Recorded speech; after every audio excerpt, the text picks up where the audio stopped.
following podcast is being brought to you by the Defy Life Podcast Network.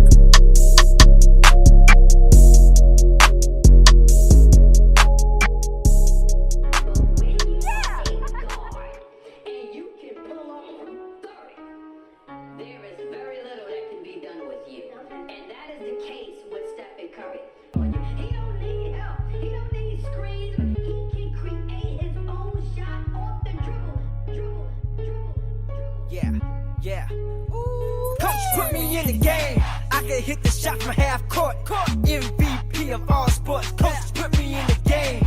You know I'm the truth on the field. Pad up. Competition know the deal. Coach put me in the game. Woo, woo, woo. Yeah. Coach put me in the game. Coach put me in the game. Welcome to the Coach Staley, Coach English Show. Ghoulish gang. Coach put me in the game.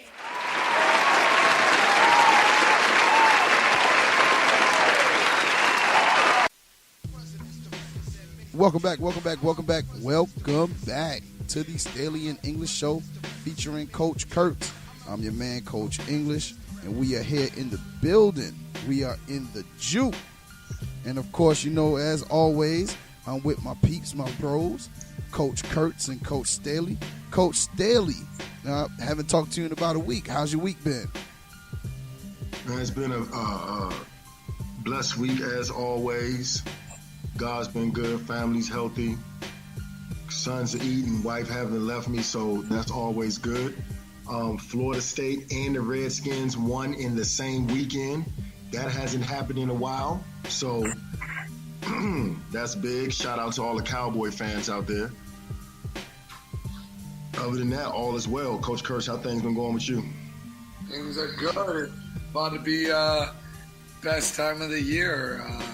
NBA already started, college basketball starting, and high school basketball getting ready to start. So it's an exciting time of the year for sure. Amen, amen. Coach E, tell us about yourself before we introduce our special guest tonight. Hey man, I'm doing well, man. The week's been good to me. I can't even complain. Nothing to really say. Nothing exciting happened, but nothing tragic happened either. So I'm enjoying life right now. But you can go ahead and introduce enough about me. You can go ahead and introduce our very special guest. So we have a guest on tonight who reached out to me, and I was very glad to get that reach out about getting on the show. Very knowledgeable brother, very well respected within his profession. Is Coach Grant Leonard. He coaches at Queens University up there in Charlotte, one of the top college programs in the country, year in and year out. So we're really grateful to have him on the show. Grant, introduce yourself and tell us a little bit something about you. Well, first of all, just thanks for having me. You know, you guys have an unbelievable program. I love listening to it almost every week, and it's been a great because the college season is about to tip off in about 2 weeks. We actually tip off in the Small College Hall of Fame tournament located in St. Joseph, Missouri on November 3rd. So it's about 8 of the top 15 Division II programs, and we're excited to be invited to that. But most importantly, it's the best time of the year. You got playoff baseball, NBA basketball starting, college football really ramping up, and college basketball season about to start. So I'm just excited to be here. Thanks for having me, fellas. Man, once again, thanks for coming on. Tell us a little bit about your program, man. You guys are like a measuring stick year in and year out. Give us a very quick synopsis on how you think things going to go this year and how you exactly what do you do? Well, the standard is very high for our program, and we've been lucky to do that. And in the last 2 years, we've been 62-8, which is the 4th most wins in all of NCAA basketball, Division I, Division II, and Division III, which is crazy to think about. The last 3 years, we've started 13-0 in 2015, 16-0 in 16-17, and 17-18, 16-0 as well. We're the only program in all of college basketball that has gone into Christmas undefeated. So the bar is very high for us. We got 10 new players, very talented young men. We got the 3A State Player of the Year from South Carolina, Jermaine Patterson from Bluffton, and a bunch of other newcomers that we're excited to introduce to college basketball, and hopefully we can keep the standard that high. We're starting off this year preseason 11th in the country. To be honest, our guys feel a little slighted about that because we've been top 5 the last 3 years. So we just told them, man, you guys got to go out and earn that. You guys got to go out and make some noise and keep bringing it like the last couple teams have. Good deal. Yeah, and that and Coach's program and the program he works with does a tremendous job of not just recruiting, but recruiting South Carolina. You know, they're always in the state of South Carolina. They recruit them well, and their work is, is proof in the pudding. That's why they do so well. So now that we got that out the way, Coach E, tell us what we got on slate today. All right. We normally, over the past couple of weeks, we've been having our preview of the South Carolina High School League teams, but we're going to take a break today because there was so much in the news over the past week. We're going to get to 2 topics. First thing we're going to do in our current events, something that came across the wire today at about 6:21. A jury today convicted 3 defendants accused of pay-for-play schemes to influence high-profile basketball recruits to attend Kansas, Louisville, and NC State. This is according to ESPN.com. Adidas employee James Gatto, former Adidas consultant Merle Code, and Christian Dawkins, a former runner for the NBA agent Andy Miller, were found guilty on felony charges of wire fraud and conspiracy to commit wire fraud after a 3-week criminal trial in federal court in New York. U.S. Attorney Robert S. Kuzami said in a statement today's convictions expose an underground culture of illicit payments, deception, and corruption in the world of college basketball. These defendants now stand convicted of not simply flouting the rules, but breaking the law for their own personal gain. So, Josh, I got a question for you. Do you believe that there is there's an underground culture of illicit payments, deception, and corruption in the world of college basketball, just overall? In a fairy tale land, the answer would be no. But unfortunately, we live in a world where there is a bad side to things, and I'm not going to be naive enough to say it's just limited to college basketball. I think it's at all levels in a lot of the things we interact with daily that we take for granted. So, yes, I do think there is that culture, and we've said this a ton of times. I think this is the tip of the iceberg. I don't really believe that this is it, because now that federal charges are on the table, people are going to start to talk, and people are going to start to take plea deals. And it hurts my heart on multiple levels because, this is what we do. All of us on this podcast right here are coaches at some level. Okay, we coach. This is our passion. Most people don't get to live their passion. And when you're passionate about something, you take care of it. These are people that put dirt on their passion for their own personal gain. And I'm not judging, but I don't look forward to what's going to come from all of this for the game that I also love, for the game that I put so much of my time in, my heart in, that I fight for basically on a daily basis. So I'm hoping things turn for the better, but I know it's going to get a little bit crazier before we move forward. Micah, what are your thoughts on things? Yeah, to answer Coach English's question, there's no question that there is pay to play at college basketball level.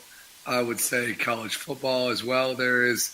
That does happen, and that there as well, and definitely AAU and high school basketball for sure. There's people out there that are going to use money and ways to entice kids and families to to play for them that is flat out against the rules. And so there's no question that that's happening. It's not just college basketball, for sure. Grant, you're the expert in this. You're at that level. What are your thoughts? Well, I think expert's a strong word to describe me, but I do think it's really unfortunate if this stuff is going on. And obviously, being at the college level, there's only so many college coaches, so we all kind of know each other. So you kind of hope that none of my friends are going to be caught up in any of this because it's truly sad. We all get in this business to kind of help kids.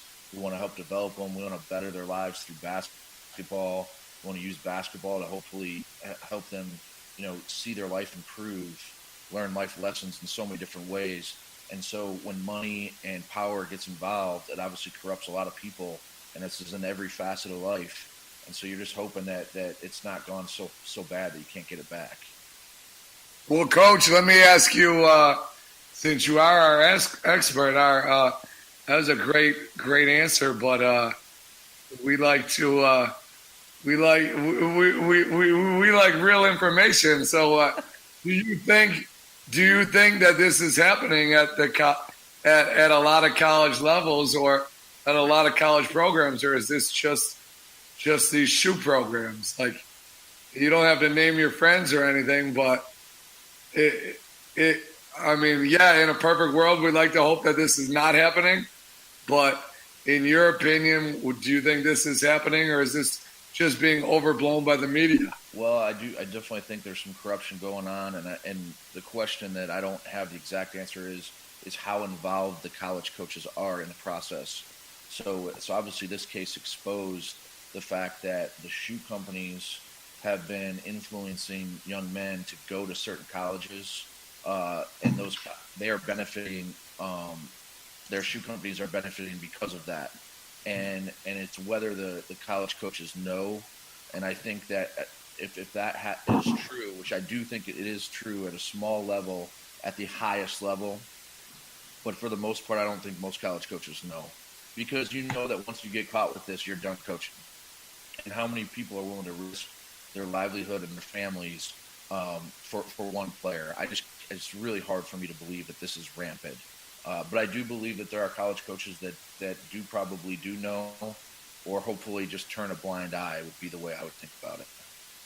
Yeah, I agree. I do think they know, and when you do get involved, you kind of know how to wheel and deal if you want to engage in that. And what you said is so powerful, Coach, that like you put your career on the line, and if you get caught, that's probably what's going to happen. And, it's frustrating at times because young minds are being persuaded and being impressed upon in these situations.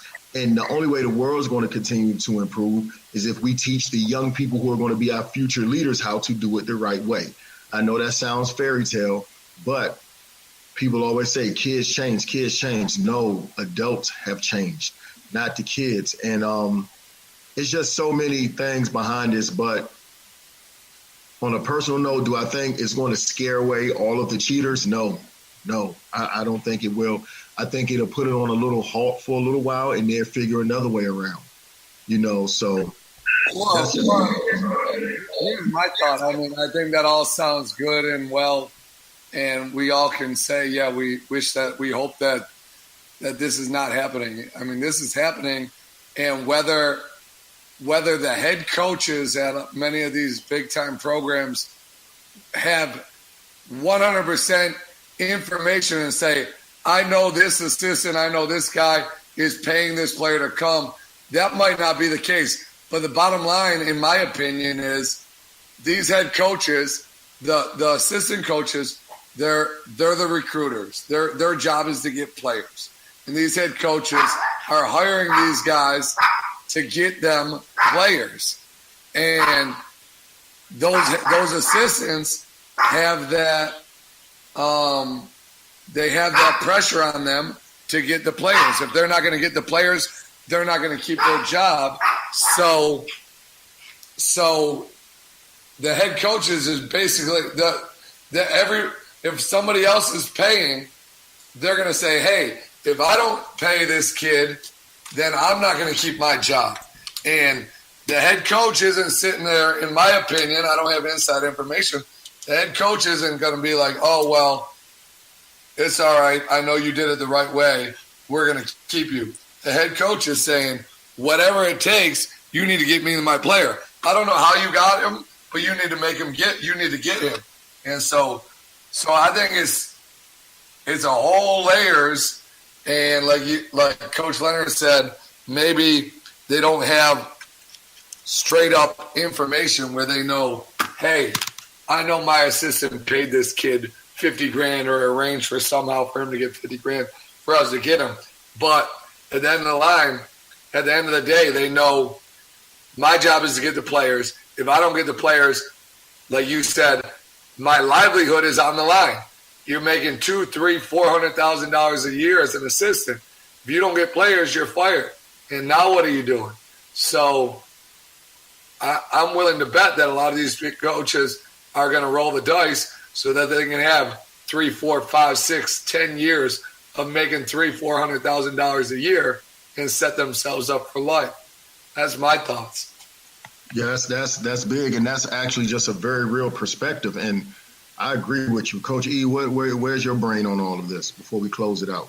Well, I mean, you know, when you're looking at it and you look at the money that they're talking about, you're talking about $100,000 to Brian Bowen's father to influence him to go. You got $90,000 to former Kansas prospect, you know, Billy Preston. You got $20,000 to Jayhawks player Silvio De Sosa. I think I said that right. I mean, there's a lot of money changing hands here when you're talking about these kids that are making lifelong decisions. But who's the person that takes the blunt of the, like, excuse me, who does it affect the most? The kid. The kid's the one that loses out. The kid's the one that loses eligibility. You know, and you know, you almost have adults making decisions, life decisions for kids that the kids have to reap the consequences of. And my thought on it is, you know, and I gotta ask you, Coach, because you know you guys run a clean program and everybody does things the right way. Like, do you believe that it gives the clean guys a black eye, or is it like, whereas now you kind of have to revamp your approach to really put forth that, yo, we're a very trustworthy program. We are about, you know, your son, or, you know, like, does that change? Like, does this incident, does this event, this thing that's happened that brought light to this dark side of college basketball, does this change how y'all do things? I think it only accentuates the programs like us. Like, we can't go get a top 25 kid. They're not interested in Queens, and that's okay. But we have to go out and evaluate kids that are kind of diamonds in the rough, that have potential, and we've got to be able to develop those, have the relationship with them to build them over 4 years. So this actually helps our program, because I think that there's a lot of coaches out there who haven't had to do that in years. They can just go pick a name on the list that other people have evaluated and say, well, I'm supposed to deliver this player. Well, we're not really doing that, because we don't have the ability to just cherry pick the top players in the country. And so we have to go and look in places where other people aren't looking to get players that other people don't know about. And we had one who's playing in the G League right now, who did 10 private NBA workouts, Todd Withers, and he never got another phone call from another team, and he was in Greensboro, North Carolina. And that young man believed in us, and we had a plan for him. And over 4 years, he went from someone no one else wanted to first-team All-American, and now he's in the G League. So for us, I'm kind of excited, because I know that we do things the right way, and I know that if this really does clean up college basketball, I know that we have a leg up, because we've been doing it the right way for a long time. Well, what do you think, Coach? Do you think this will clean up college basketball? I think that there's a lot more layers to all of this. I think that obviously these convictions will probably lead to more people cooperating with the FBI, which will then cause another wave of people getting accused of these instances, which at some point it is a large-scale college coach going to actually lose his job over this. Like Rick Pitino already did, but there's been some other large-scale coaches like Bill Self and Sean Miller that have had their names drugged through this. So will the evidence actually point to them, and will people actually testify against them? And that's the part I don't know. And I guess the purest of heart of me is hoping that they're not involved, but we all read the testimony and look at it and be like, man, it'd be really hard for me to believe that this is going on without them knowing.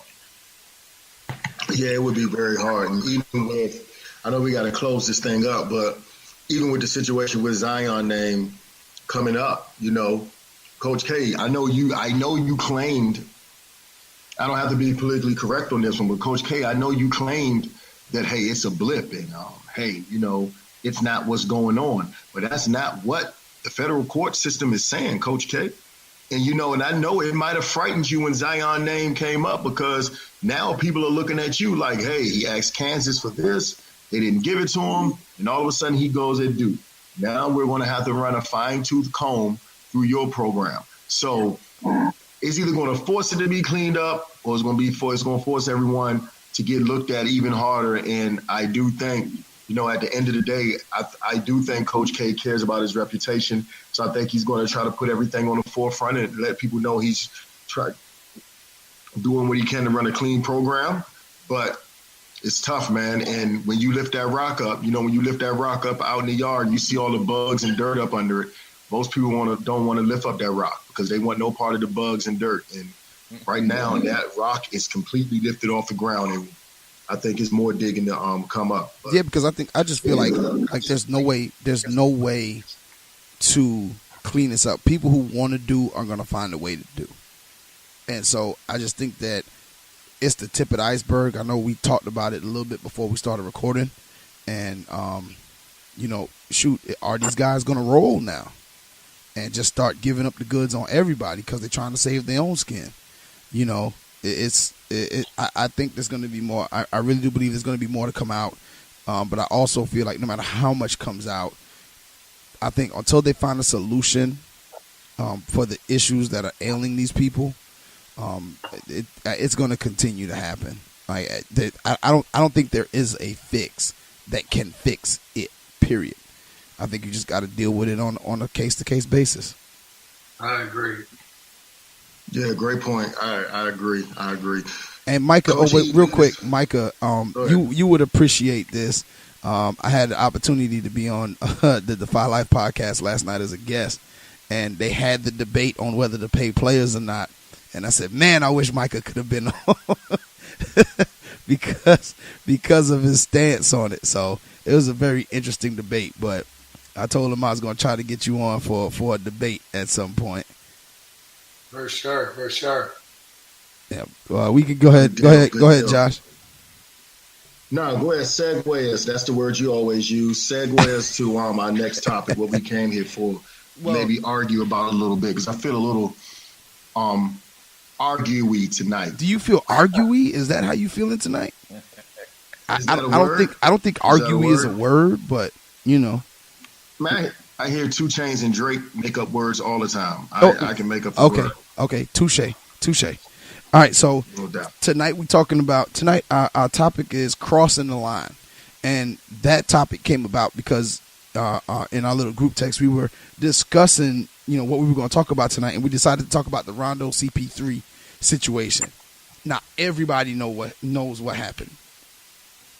Rondo spit on CP3. CP3 mushed him. Rondo jab, hooked, whatever. CP3 hit him with an uppercut. LeBron pulled him off. There's a lot of different layers to this. Question is, who crossed the line? Now, I'll start with you, Josh. Since you say you got a lot to go ahead. Well, you don't spin on a man. And he's being Rondo said he didn't spit. CP3 said he didn't spit. I've heard some ESPN analysts say, hey, it looks like he spit. I seen it, Stephen A. and them say it came out his mouth. Then I heard Trey T-Mac and them say, look, I can't tell if it came out. Then I heard the guys, some guys say, look, I've looked at it over and over, and it doesn't look like spit came out. Did you see the close-up? The close-up looked like spit came out. Yo, he spit on him, dog. Like, he spit on him, dog. Like, I don't know. See, that's what I'm saying. I don't know if it was spit. I know. There might have been some spit that hit Chris Paul, but Rondo's also sweating profusely, and if That's what I said. breathes heavily, okay, it can happen. All right, so I question. don't think he just straight up hawked up and spit in his face. No, I'm not saying that he did, but that's what made it so smooth. Like, I don't like you. You know I don't like you. Did you guys? And I mean, like you said, there's so many layers. Did you read Rondo's response to it last night? What did Rondo say? What did he say? The Rondo vehemently denies spitting on him, and he's like, "Listen, if I spit on it, you watch me and watch my body language when they say that I spit on him." Said my hands are on my hips.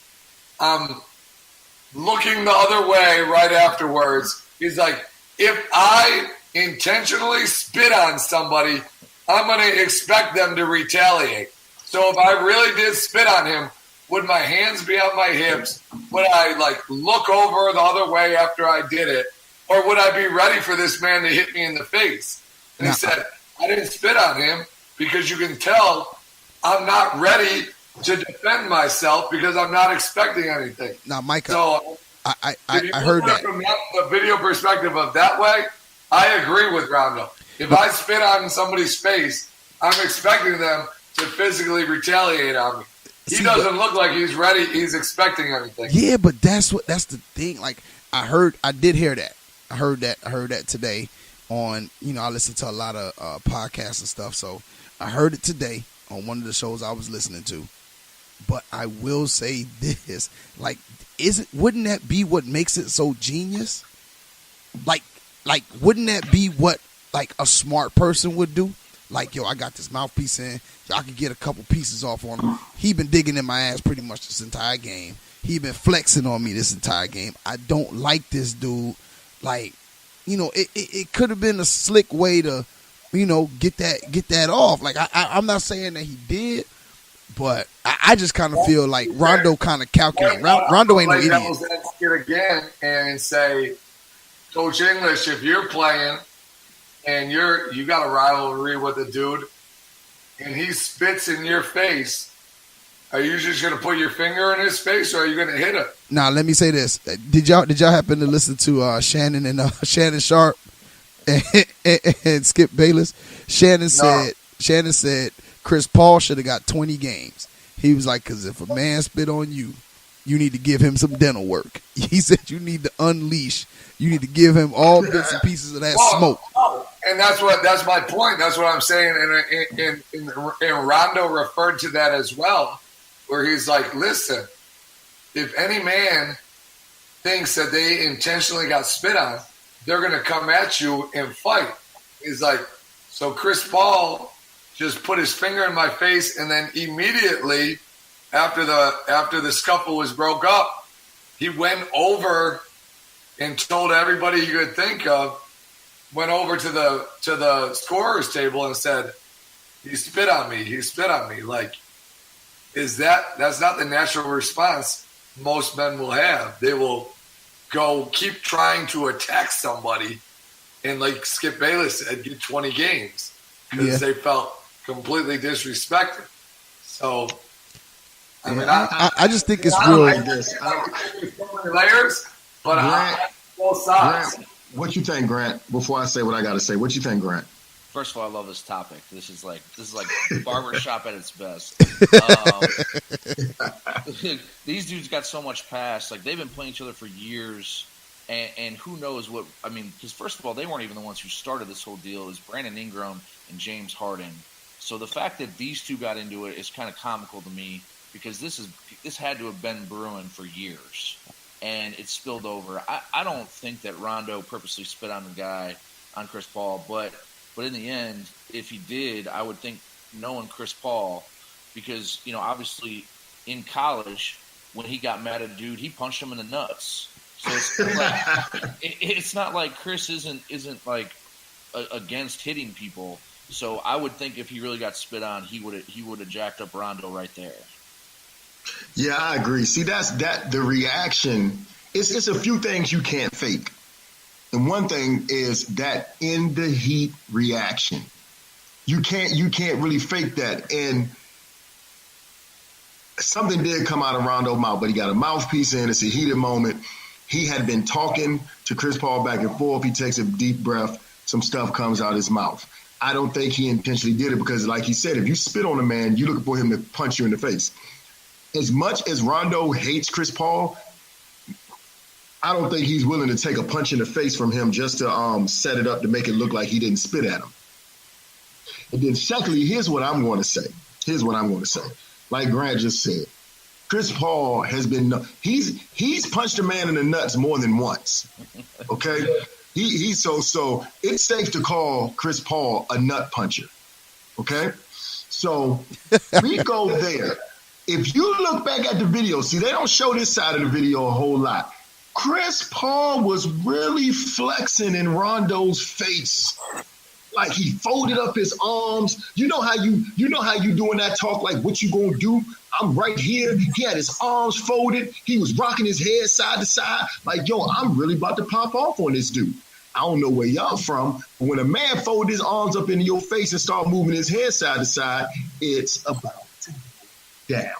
Okay? So Chris Paul was really like trying to big time Rondo while all this ruckus was going on. And then after you do all that flexing, you claim this man spits in your face, and the only thing you can do is freeze tag, poke him in the face. After all that flexing and huffing and puffing you did. Now, Rondo's initial reaction was a punch to the face. Then Chris Paul was like, oh, shoot, I just got punched. Let me swing back. Okay, I'm not going to be extra petty and say they were holding Rondo when Chris Paul got that punch in, which they were. But I do think if you spit on someone that's crossing the line, that's too much. Well, I don't care how much of a rival are. You're an NBA, you're a basketball player, you're a pro. Yeah, things get heated, but you don't want to fight. But spitting is a bit much, and I don't think the NBA could really identify Rondo as spitting on him. That's why he got 4 games instead of something like 10 or 15. Well, I'm gonna say this. Go ahead. I'm sorry. Can I ask you guys a question? And I think this is probably the problem I had with the whole deal. And I don't want to say problem, but it's my biggest glaring thing. LeBron jumps in and holds his boy CP3 back and kind of protects him instead of going in for his teammates. And yeah, I had a big problem with that. Y'all had a problem with that? Like that would never disagree. happen. In football, that would never happen. In basketball, because of summer basketball, travel, the Olympics, and all this other stuff, these dudes all know each other so well that LeBron now is protecting CP3 instead of his boys. Like Brandon Ingram, I jumped in, and like I don't think you should be fighting when you're playing basketball, but he jumped in, tried to protect his teammates after it all went down. And so what are you guys' thoughts on LeBron's end of this deal? Well, my thought is, and I'm gonna be real with you. I think that basketball on the professional level is different than basketball on the high school level or college level, right? Now, yeah, AAU has caused an influx in friendships amongst players, but I equate it to like a job. It's a job. It's my profession. It's what I do. It's what I get paid to do. And if I know, like, okay, and let's say we put it present day, although I know this isn't going to happen because Josh ain't that kind of guy. Let's say something happens and Josh breaks out in a fight with somebody else. Like, I know that I can calm Josh down. I see your point. Let's say Josh was in a fight with a teacher at your school. Yeah. I know I could calm Josh down. So first and foremost, hold on for a second. Hold on. Micah, one, you said that too fluently. Okay? like I walk around attempting to fight. Dude. I'm just saying, Josh. Okay? I'm just saying, man. Second of all, I am appalled that y'all using me as the example. It's an example, dog. Okay? I am an intellectual. I haven't been in a fight since 5th grade because I got in a fight 5th grade, got punched in the face for free, and I said, you know what? Being smarter feels way more better than getting punched in the face for free. So, but I feel you. I understand. Okay, yeah, you said LeBron was breaking up his friend, and it's same vice versa. Micah, I would break a fight up with you.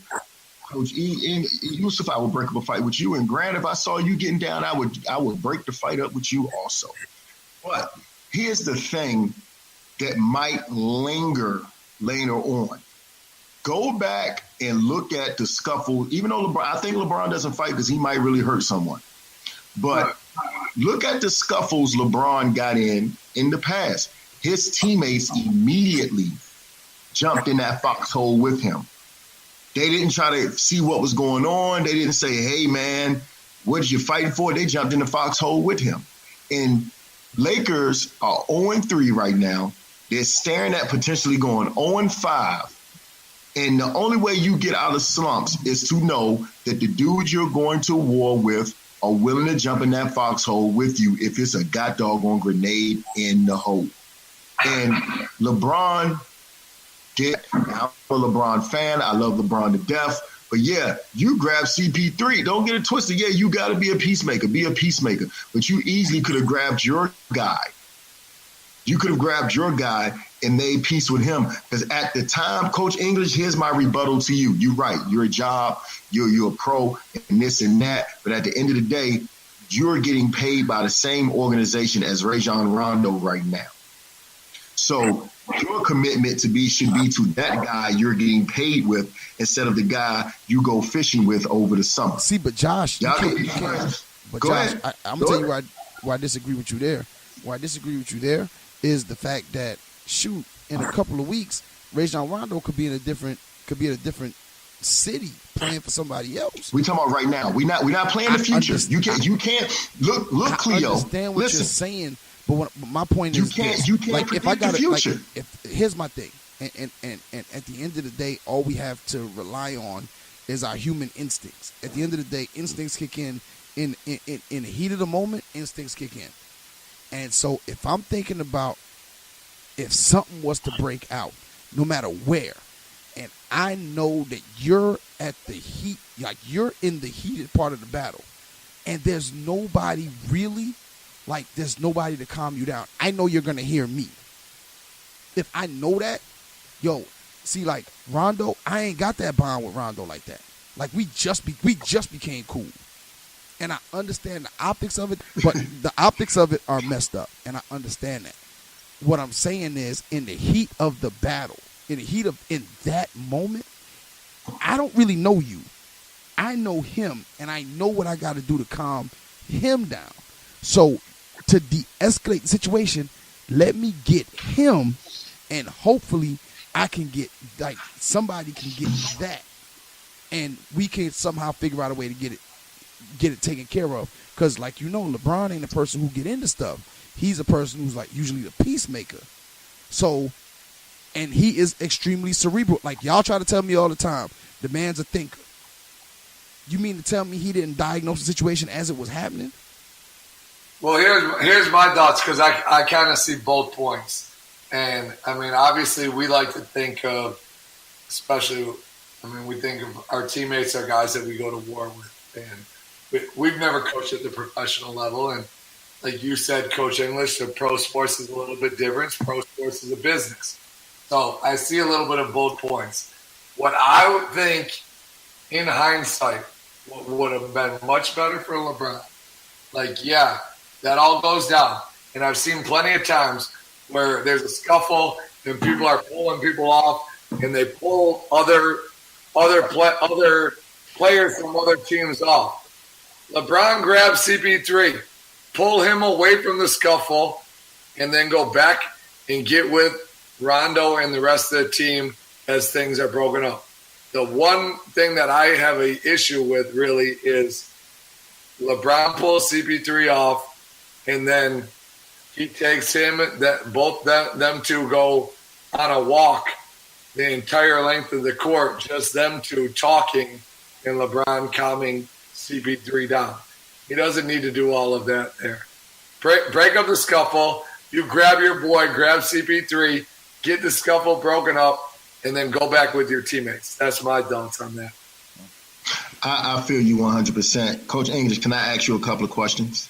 Yeah, well, the first question. Let me answer. Well, Grant, y'all can answer these too. I want to ask a couple of questions. Josh, before you ask the question, let me answer your question.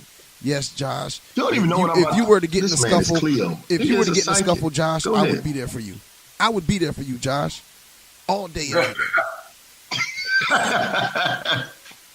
Listen, at this point in our lives, if me and you are fighting and we're out, just call the police. Now, listen. Something serious is going down. Something serious is going down. Just call the police because I'm in trouble, and make sure Lena got my insurance paid up on time because something is going down. Hey, listen, I'm with you, dog. This is what I want to ask. We're going to have to get out of it together. About crossing the line. This is what I want to ask, Coach English, because you said he's cerebral and all this stuff. And when Ingram pushed, maybe I have to go back and look at the film. When Ingram pushed James Harden for getting him with the chicken wing, was LeBron on the court? Yes. When Ingram got up in the referee face, was LeBron on the court? I'm not sure. I'm trying to pull the video. He was. He was on the court when he pushed. No, he was on the court. He was on the court. I just don't know where he was. On the court. I don't know if he was. Here's the point I'm trying to make. Ingram escalated everything, right? If LeBron is such a peacemaker, he's so cerebral and he's so smart, which I do think he is. He's a smart, intelligent brother. Hey, listen, don't boost my. I said that's your argument. Don't boister my argument. I'll use LeBron. That later. But why not snatch Ingram up right there on the spot? He's young. He doesn't know what it takes to win. Why not snatch him right up on the spot? Actually, LeBron. He didn't hesitate to grab Chris Paul. Because I said, okay, first off, to your first question, I thought about that. I said, well, why didn't he get Ingram? He went on a walk with Chris Paul. Like Micah said, he went for a walk. No. Is that the who goes for a walk? Who goes for a walk? Josh, you said it was. You're the only. Is it one question or two? Like, is it an encompassing question? Is it both things at once, or is it two different questions? What are you asking? Answer them all. Okay, I'm gonna answer them all. All right. First off, with the Brandon Ingram situation, I thought about that, and you're gonna think I'm crazy when I answer this question. I was like, dog. I said, you know what? Why is it? Why do we feel like, why is it that he didn't get Brandon Ingram from the gate?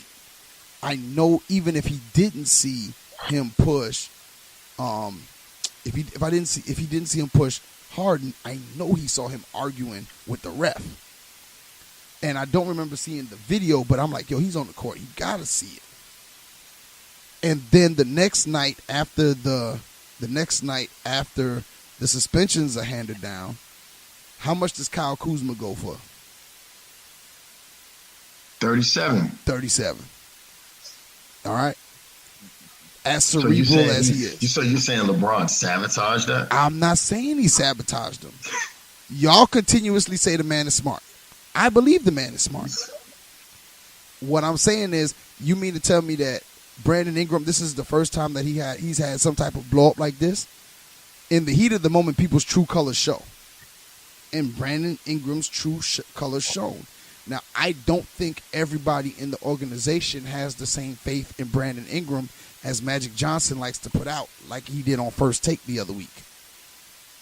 And I don't think, because you had Rondo and Ingram was out that game right after the suspension. Hart and Kuzma started. Hart went for 20. Kuzma went for 37. Now they lost. Kuzma went for 37. Hart went for 20. And I'm not saying that that's going to end up, as much as all of this is going to linger, I think that is a more telling thing than what happened, because now you got these hotheads over here that we don't need. And if we could find a way to, Rondo can't shoot, Ingram's a hothead, he has a high upside, but he's a hothead.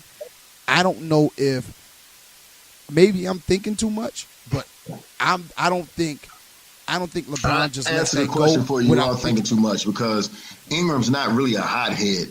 I do think the expectation of winning is weighing in on these young players a little differently, and everybody can handle getting out of that comfort zone the same way. I think Kuzma's special. You're right, but again, LeBron, the same thing with Jimmy Butler. You knew you were going into a situation with very young players that did not know how to win. The three top players for the Lakers, Ingram, Ball, and Kuzma, are all still in their first contracts. So that means they are extremely young and they don't know how to win. So LeBron, you decided to take on that role. So if you're going to do it, if your theory has any validity, Coach English, if you're going to do it, you got to put both feet in. You don't have the right to have one foot in and one foot out. You got to lead these dudes when it's dark. You got to lead them when they light. Because if y'all turn it around and win 17 out of the next 23 games, now LeBron, you're starting to be labeled as the GOAT again. So you got to lead these babies because them dudes are still babies. You got to lead them all the way through. And I would have liked to see that. I agree with Coach Kurtz. It is two sides to it. Coach Chris Paul is your boy. You can't put limits on friendship. I understand that, Coach English. They're pros. But you don't walk that man all the way to the scores table while he's still explaining to you that he spit on you, and not one time do you look back and check on your teammates. Well, that's baloney to me. I'm actually watching it right this second. Okay, so LeBron initially separates Ingram from the middle of the ruckus, and then Lonzo Ball then pulls him to half court. Okay, so at this point, when he was arguing with the referee, LeBron does come in and separates Brandon Ingram from the situation. LeVar Ball then comes in and pushes him to half court, and then that's when everything with Chris Paul and Rondo happened in the middle of the court. All right, so he did come in and do something, but I just think that that's a heated moment. And now I do agree with you, Micah. Great point. I don't think I walked my homeboy all the way to his bench or all the way to the locker room or whatever. Like, we ain't going on no walk. I'm going to say, Josh, you good? He going to tell me you good. He good? Yo, I'm good. I'll be like, all right. And I'm going to go back and check on my team or my people or whatever and make sure we good. Because at the end of the day, the team chemistry is as important if we're trying to. Coach English, I hate to call you full of it. How? But I'm looking at the video. Lance Stevens grabbed Ingram, not LeBron. And LeBron was the first one on the scene. No, I'm looking at it right now. He grabbed him. I said he separated. I'm looking at it like no. When Ingram pushed James Harden, and got up in the referee's face, LeBron was the closest Laker to Ingram. Yeah, and LeBron separated the two. He put his hand up. LeBron was the closest Laker, and he walked up, and then Lance Stevens came and grabbed Ingram because why? Listen LeBron to me. is standing in the middle of the Houston Rockets trying to be friends with them dudes. He's worrying about what Melo and Chris Paul is thinking. I don't you think ain't got time for that in the middle of I'm looking at you ain't got time for that in war. I don't know, man. You ain't got time for that in war. I see it. But let's get back on topic, man. The spit was too far. I'm sorry. Me and Coach English always argue about this stuff. Yeah. The spit, if he spit it, that's crossing the line. I technically don't believe he intentionally really spit it on this dude. I think they already had beef and it escalated. Grant, give us some thoughts before we close this thing out, man. I'm sorry. Coach English is No, hold on. I personally feel like Chris Paul ain't want that smoke. Like, that's why he ain't punch him in the mouth when he thought he did him. When he thought that he spit on him. Coach English, Grant is talking. Did you just okay? Go ahead. Coach English, be quiet. I know that they're pros, but at some point they got to come together, and you can't just piece these teams together like puzzles and think it's going to work out, man. These dudes got to come together, and they got to really love each other, and they got to make plays for each other, and they've got to sacrifice for each other. And you're going to see guys like DeMarcus Cousins take less shots than he ever has before to try to win a championship. And they won't work if he doesn't sacrifice for his teammates. And LeBron will have to bring this team together. And if they don't believe that LeBron is a part of them, they won't fight for him. And it's crazy to sound, but he better fight for his boys if he wants them to follow him. I agree. LeBron better fight for his boys. Like I said, I know they pros, and I know this and that is on the line. But like Grant, you made a great point. When they're 50 games in and they're fighting to make the playoffs, if DeMarcus Cousins walks up and slaps one of the Lakers, I see the Warriors being with DeMarcus. LeBron, you ain't got time to be trying to grab Steph Curry or somebody else, man. So he's gonna have to teach, because that's the role you took, LeBron. You're the veteran, you're the older guy. You're gonna have to teach these guys how to win at the highest level possible. If you want to put a stamp, I mean, I think his legacy is already established. I'm gonna eat crow, and I'm just gonna have to agree with Coach Kurtz and tell him he was right. And I'm just gonna eat crow. I'm probably never going to compare Michael Jordan and LeBron again, because I think it punishes the game. I think it takes away from both players, and it's not even worth it. You know, both of them are great. Why even take away in the greatness and the possibility of me enjoying both by comparing? So I'm never going to do that again. But we just gotta. I just believe, like I said, the line was crossed in Chris Paul theory. Rondo felt he didn't do that. There's question marks on both sides. Everybody got suspended. Ingram got 4, Rondo got 3, and Chris Paul got 2. Yeah. So those guys will be back soon. I heard Ingram's interview, and I do think he was sincere, and he said it. His words were, "Hey, look, I got out of character, but I did it for my teammates, and 10 times out of 10, I do that for my teammate. I stand up for my teammates again." So that's going to be the mindset of what it's going to take, because here's what's beautiful about sports. Yeah, the super teams were created.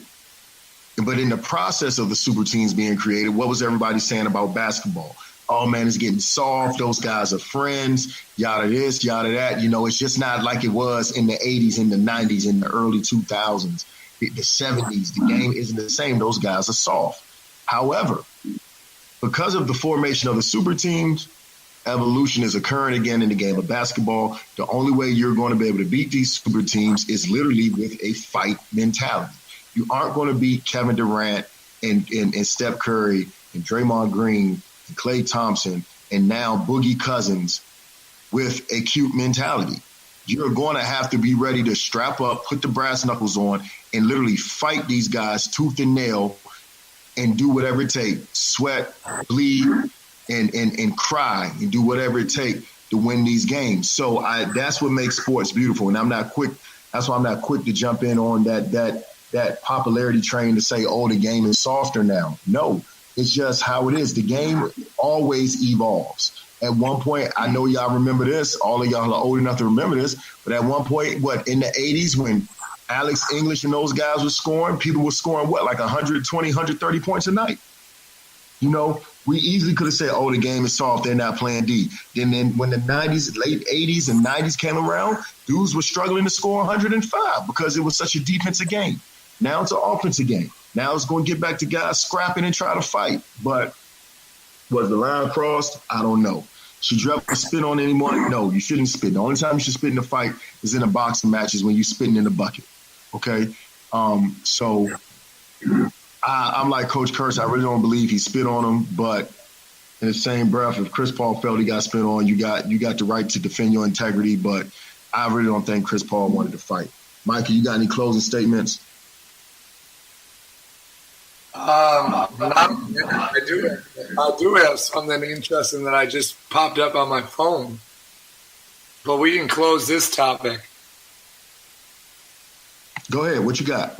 So our original was talking about the shoe companies and everything. I don't know if you guys just saw this, but Rich Paul, co-founder of Clutch Sports, co-founder with LeBron James, I guess, They just brokered a deal for 2018 top prospect, number 13 prospect in the 2018 class, Darius Baisley, who was committed to Syracuse.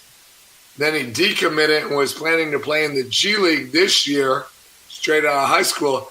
They just brokered a deal for him to sign a $1 million shoe company internship deal. So he's not going to play at Syracuse.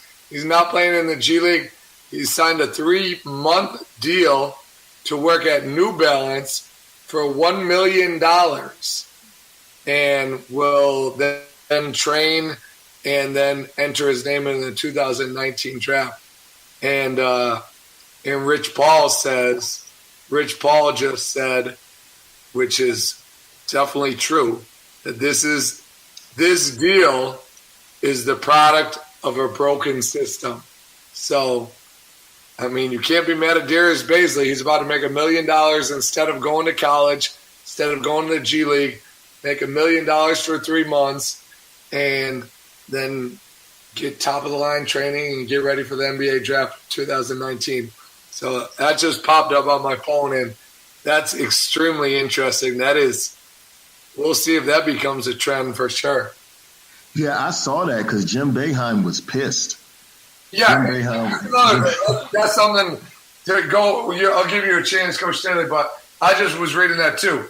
Like, if you're a coach and you're really in the best interest of your kids, you're going to be mad at a kid for taking $1 million straight out of high school for 3 months rather than signing with your team and helping you win games.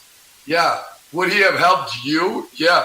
But if you're a coach and your best interest is to put these kids in the best position to be successful, $1 million goes a long ways. He can always go back to school, for sure.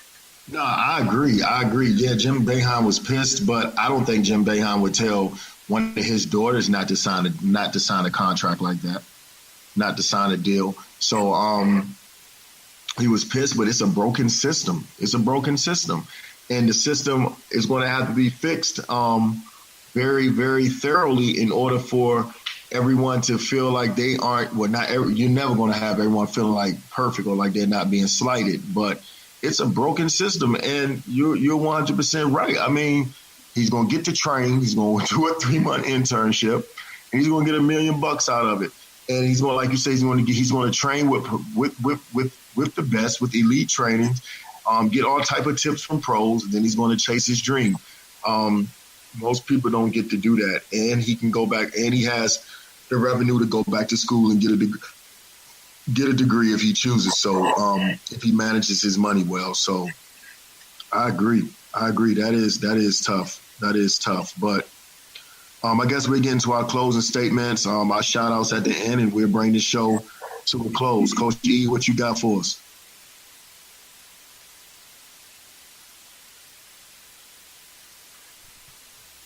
I think Coach E took the quiet thing. No, I'm here. I thought y'all usually don't start with me. I usually go last. Oh my gosh! So you didn't just hear me say what you got? Like, I don't know what you got going on over there right now, Coach E. Well, I'll start then. I'll start. You usually start. What are you talking about? No, it's all good. You usually start with the shout outs because I got to end the show. What are you talking about?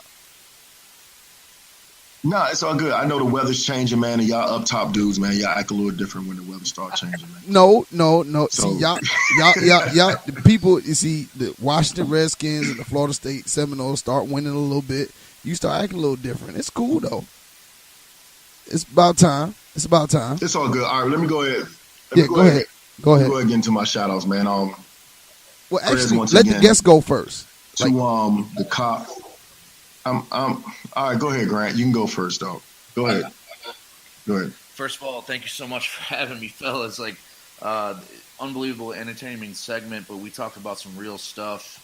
I hope that some people that were listening got a little bit of knowledge that could help, kind of push forward. Not with crossing the line, obviously in a game, in a heated moment, which you never want to do, and then also with the corruption scandal and its first chapter kind of closing. But you guys do an awesome thing here, and anytime I can be a part of it, I would love to. So thank you so much for having me. No, man, we really thank you. We really thank you for being a part, man. We appreciate those kind words. Coach English, can I do my closing statements now? Yes, sir. You can do your closing statements. Coach English? Okay. Yes, sir. I was making sure. All right. So, like I was saying, man, once again, prayers out to the families of the cops that were shot, the police officers that were shot in Florence County, out in Florence.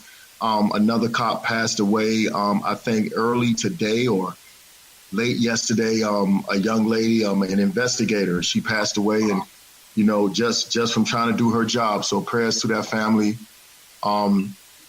Continued prayers to the brother that lost his life, which was one of my frat brothers' brother, man. So that one kind of hit close to home for me. So continue prayers, man, and just pray for this crazy world to focus on love and not just hate, man. And closing statements. Shout out to our listeners. Thank you for continuing to support us. Thank you for Defy Life, for all that you do. Thank you for never inviting me to be on the show, and just Coach English and Coach Kurtz is all good, because I'm pretty sure Coach English is behind that, and I'm fine with it. I hope y'all hear this when y'all listen to this show. Shout out to y'all for that, and shout out to Coach English for not allowing me to get on the show. And Grant, I got one question for you before you get off, man, and you can answer it real quick. I know as a coach, sometimes you get caught out there and you might not get to change. Have you ever worked out or demonstrated anything while you had on khakis?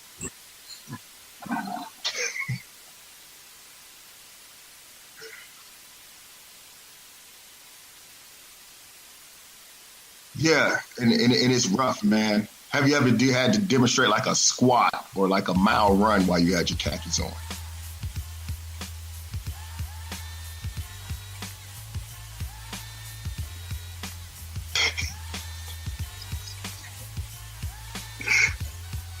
Yeah, and we do this for Coach English so he can know he's not alone, man. Well, he's let not me the say, only, he might be alone with the mile run khakis on, but let me say this. Else, man, you're not the only coach that whatever Coach Grant just said, we didn't pick up. So I don't know what he said just now. So we can continue. Florence police officer, and my prayers go out to him and all of his people. Unbelievable tragedy, and I saw him speak about it on social media, and just anyone who serves and protects our any injury. Thank you so much for all your service. Amen. Coach Kurtz, take us out with your words, and then Coach English going to close it out for us. Appreciate it. Great to be on with you guys as always. Coach Leonard, Coach Staley, Coach English, best of luck on your upcoming seasons. I'm always rooting for you guys for sure. Thank you. Coach E, take us out, Bubba.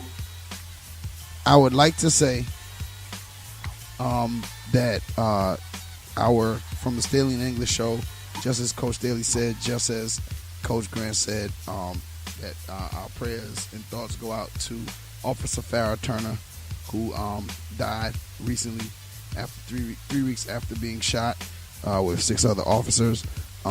We could only pray for her family and everything else, and if there's anything that the Staley and English show can do, please make sure to contact us. So just shouts out to you. Shouts out to those that are recovering from hurricane season. It has been a tough, rough one, and if you've made it through, thank God that you made it through. And for those that kind of haven't and have lost some stuff, prayers, shouts out, stuff goes to you guys. And always remember that the Staley and English show is here to do whatever we can for the community. So if there's anything that we can do, reach out. So we're going to close out the show with, if you want to join the conversation, please hit us up at the Staley and English show, the Staley and English show at gmail.com. Send us your comments, shout outs, topic ideas, whatever. I think next show we're going to go with a topic. We're going to go with an audience topic. So we'll post that on social media soon. Also, want to say that you can, as always, you can catch us on iHeartRadio. So hit us up on there. But as always, for me and my bros, keep God first. Everything else will follow. Peace. Peace out, man. Appreciate y'all, brother. Yeah.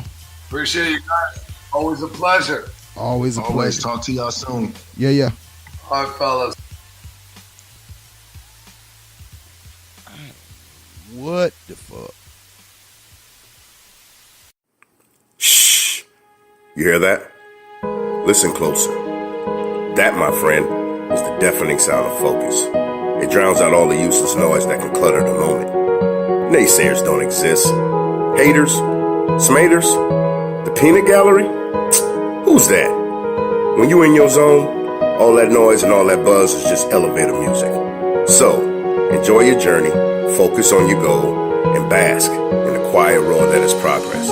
Because when it's your time to shoot that shot, spit that verse, or close that deal, the only voice that matters is yours. Defy life.